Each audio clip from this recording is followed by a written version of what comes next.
Za vipi bro? Yeah, good bro. Mzima? Yeah, kabisa. Poa. Poa sasa. Kodi zako nanga kuvalisha au shemeji yangu nyumbani?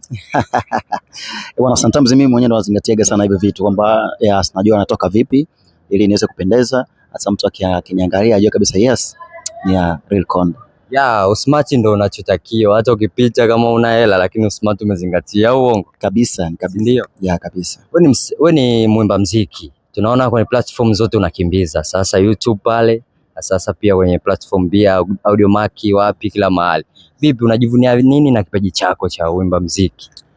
Kwanza ninachojivunia kwanza kuwaona mashabiki zangu wanapokea kazi zangu kwa uhakika kwamba na kwa kuniamini kwamba yes, kitu ni kizuri, kitu wanakipokea kwamba hicho ndo kitu ambacho kwanza mimi najiamini nacho, na pia napenda pia hata wanavyoni support huwa napenda sana zaidi. Yeah man. Hivi sasa maana sijaona collab yoyote labda na msanii mkubwa yoyote. Ni wapi tutategemea lini labda unapiga collab na mtu fulani hivi? Yeah. Ngoma ambazo nimefanya collab na wasanii zipo, ila bado nilikuwa sijafikiria kuziachia hizo kwanza. Ila ngoma ambazo nimefanya collab na wasanii zipo kabisa. Na sasa hivi itakuja ngoma nyingine na then tutaanza sasa ngoma za collab. Mwebezi sana kwenye bongo flavor. Kwa nini siwe taarabu, isiwe labda uimba muziki kingine labda taarabu au gospel au nini? Kwa nini umebezi kwenye bongo flavor tu? Isiwe singeli pia. Kwanza uzuri niseme mimi Lil Konde, uzuri wangu mimi ngoma yote mimi nafanya.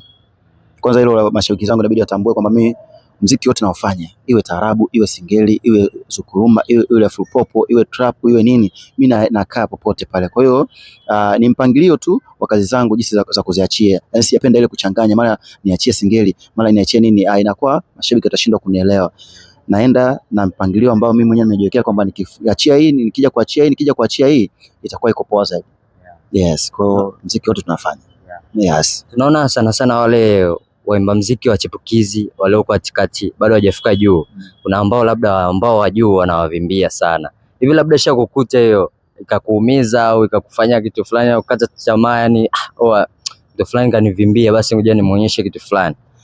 Mimi niseme kwamba hiyo mimi nishakutana nayo sana.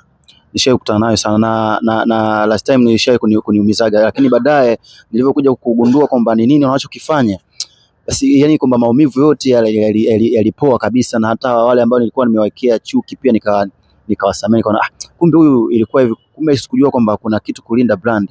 Wale walikuwa wanalinda brand bwana. Wale ukiona mtu anakuvimbia sio kwamba anakuvimbia ameukataa, hapana, analinda brand yake. Kwa hiyo nikajua kabisa kumbe wanachokifanya ni wanalinda brand tu.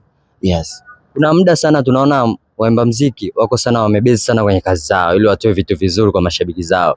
Lakini sasa shemeji yangu anajisikiaje au Azizi wako anajisikiaje? Kwa nini kama uko busy sana kwenye kitu chako ambacho unafanyia?